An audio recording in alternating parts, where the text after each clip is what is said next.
अस्सलाम वालेकुम व्यूअर्स, मैं हूं शाकिर सोलंकी। व्यूअर्स, आईजी सिंध को अगवा करने के मामले पर आर्मी चीफ ने बड़ा एक्शन किया है और आईएसआई और रेंजर्स के जो मुलविस एहलकार थे उनको हटा दिया गया है, अपनी ज़िम्मेदारियों से हटा दिया गया है। और ये ऐलान किया गया है जीएचक्यू की जानिब से, आईएसपीआर की जानिब से, कि जीएचक्यू में इन अफसरान के ख़िलाफ़ कार्रवाई की जाएगी। बहुत बड़ी आज की ये डेवलपमेंट है, ब्रेकिंग न्यूज़ है कि आईएसआई और रेंजर्स के जो मुलविस एहलकार थे जिन्होंने आईजी सिंध को मुबैना तौर पर अगवा किया था, उनके ख़िलाफ़ ये आज आईएसपीआर ने बाज़ाब्ता प्रेस रिलीज़ जारी की है, रिपोर्ट जारी की है कि उनके ख़िलाफ़ कार्रवाई की गई है। एजाज़ महर साहब हमारे साथ मौजूद हैं। एजाज़ साहब सीनियर जर्नलिस्ट हैं, बीबीसी में 13-14 साल काम किया है, सिंधी अखबार से स्टार्ट किया था, काविश से बड़ा लीडिंग पेपर है सिंधी का काविश। एजाज़ साहब से डिस्कस करेंगे। एजाज़ साहब, welcome to show sir. Thank you. लेकिन पहले दोस्तों के रिक्वेस्ट करें, सब्सक्रिप्शन के लिए ज़रूरी है। बिल्कुल बिल्कुल। आप डिस्कशन करने से पहले तो उन दोस्तों से दरख्वास्त होगी जिन दोस्तों ने हमारा चैनल अभी तक सब्सक्राइब नहीं किया या चैनल पहली दफ़ा देख रहे हैं, वो चैनल को ज़रूर सब्सक्राइब करें ताकि आने वाली अपडेट्स भी आपके साथ शेयर होती रहें। और अगर प्रोग्राम अच्छा लगे तो इसको शेयर भी करें, लाइक भी करें और कमेंट्स भी करें। और एजाज़ साहब का भी अपना यूट्यूब चैनल है AHM एजाज़ महर के नाम से, जी बिल्कुल। उसको भी विज़िट करें। सियासी तज्ज़िये, अच्छे तज्ज़िये आते हैं एजाज़ साहब के चैनल पर भी, और लाइक भी करें, सब्सक्राइब भी करें। एजाज़ साहब, ये तो बड़ी कार्रवाई हुई है, तो ये तो साबित हो गया ना कि अगवा हुआ था आईजी सिंध। पहले तो मुबैना तौर पर हम यूज़ कर रहे थे ना कि जिस तरह बयान किया जा रहा है, लेकिन अब तो साबित हो गया, कार्रवाई हुई है तो बिल्कुल साबित हो गया। और बहरहाल इससे पहले में अगर आप बुरा ना मनाएं तो आपने अपने व्यूअर्स को जो है अपने चैनल की सब्सक्रिप्शन के लिए आपके लिए भी मैंने कह दिया। हाँ, लेकिन वो दिल से ऐसा लग रहा था कि आपने शायद नहीं की। अपने चैनल के लिए तो बड़े आपने दिल से की थी। अच्छा चलें, ठीक है। अब नहीं, दिल से कह रहा हूँ, एजाज़ साहब के चैनल को विजिट करें, सब्सक्राइब भी करें, सब्सक्राइब भी करें। 2-3 दफ़ा कह दिया। बड़ी मेहरबानी आप। तो देखें, बात ये है कि पहले जिस तरह ये चीज़ें लीक हुई तो उसके बारे में शकूक व शुबहात का इजहार किया जा रहा था कि आया ये है भी या नहीं है। और बदकिस्मती से हमारे आधे से ज़्यादा मीडिया चैनल्स पे जो ये एंकर हजरात बैठे रहते हैं, इन्होंने तो उसको बिल्कुल झूठ साबित करने पे तुले हुए थे और कर दिया था कि ऐसा कोई वाक़या हुआ ही नहीं है।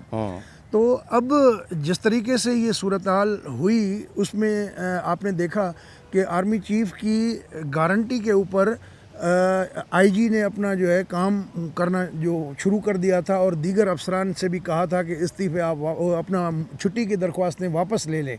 तो पर्सनली आर्मी चीफ ने रिक्वेस्ट की थी आईजी से। तो उसके बाद 10 रोज़ का वादा किया गया था, जो मुद्दत जो है 31 अक्टूबर को पूरी हो गई थी, क्योंकि 18 और 19 अक्टूबर के दरमियानी शब ये वाक़या हुआ था। और 20 तारीख को जो है बिलावल ने ये कहा था कि होनी चाहिए। 21 तारीख को 20 को सीएम ने कहा, 21 को बिलावल ने कहा, और उसके बिलावल के प्रेस कॉन्फ्रेंस के आपने देखा कि 5-10 मिनट बाद जो आईएसपीआर की अनाउंसमेंट आ गई कि कोर कमांडर कराची जो है वो इन्वेस्टिगेट करेंगे सारे मामले को और जो है वो रिपोर्ट देंगे। तो अब उसको ऑलमोस्ट जो है 20 दिन यानी कि गुजर गए, जो मुद्दत दी गई थी उसको भी 10 दिन मज़ीद गुजर गए। तो जो गिलगित में इलेक्शन कैंपेन पे चल रहे हैं, आपने भी सुना होगा, बिलावल भी ये कह रहा कि भाई रिपोर्ट आनी चाहिए, हमें इंतज़ार है। मरियम भी ये कह रही थी। पीडीएम के प्लेटफॉर्म से जो मौलाना फजल रहमान साहब ने ब्रीफिंग दी उसमें भी बड़ा ज़ोर दे के ये बात कही। तो मेरे ख़्याल में ये हर तरफ से जब मुतालबे हो रहे थे तो फिर ये उन्होंने मुनासिब समझा कि इसको जो भी फाइंडिंग्स हैं फ़िलहाल तो आप जो है इसको काउंटर करें ना।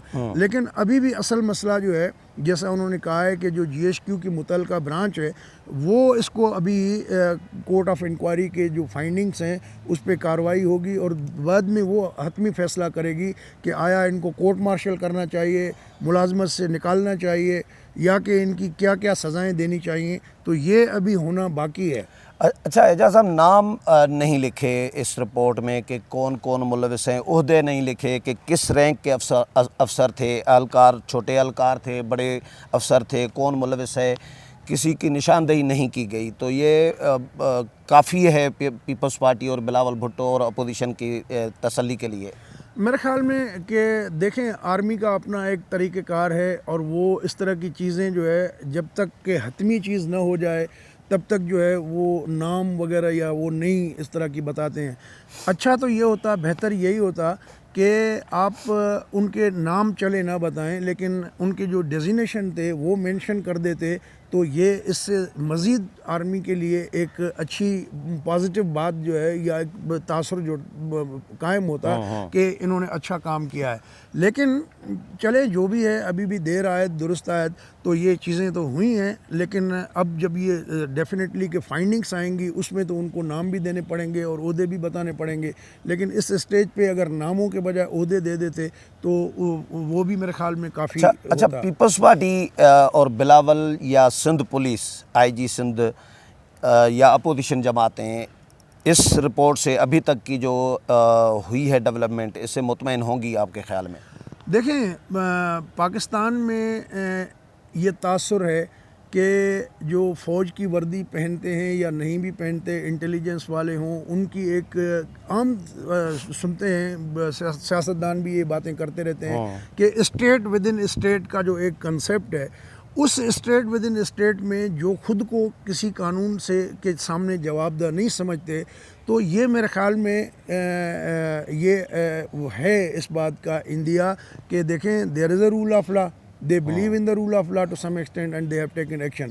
तो ये जो है इससे अच्छा होगा। इससे मेरे ख्याल में पुलिस का जो मॉरल डाउन हुआ था, डीमोरलाइज हुए थे, वो भी एक फोर्स है। देखिए, दो फोर्सेस के दरमियान अगर लड़ाई पड़ जाए तो आप क्या समझते हैं इतना भयानक सूरत हाल पैदा हो सकती थी। ये तो खाना जंगी पैदा कर चुके थे, बिल्कुल कर चुके थे। ये तो सिंध पुलिस को सलाम है कि उन्होंने कोई रिएक्शन नहीं किया। लेकिन दूसरा बयानिया ये भी था कि आईजी डर गया, आईजी को डरना नहीं चाहिए था, आईजी को रिएक्ट करना चाहिए था। मकसद ये दो बयानिया साथ साथ चल रहे थे ना। तो ये अब हम कोई ठंडे दिमाग से बैठ के सोचते हैं तो आईजी ने एक वाइज डिसीजन लिया उस वक्त कि इतना प्रॉम्प्टली एक्शन जो है उन्होंने नहीं किया, वरना तो वो कमांडर ऑफ द प्रोविंस है, वो उनके कहने पे सारा पुलिस आके घेराव करके आपको जो है वो कुछ भी कर सकती थी। तो बहरहाल मैं समझता हूँ कि जो एक पॉलिटिकल प्रेशर बिल्ड हो रहा था उसको जो है डाउन करने के लिए, कूल डाउन करने के लिए आर्मी चीफ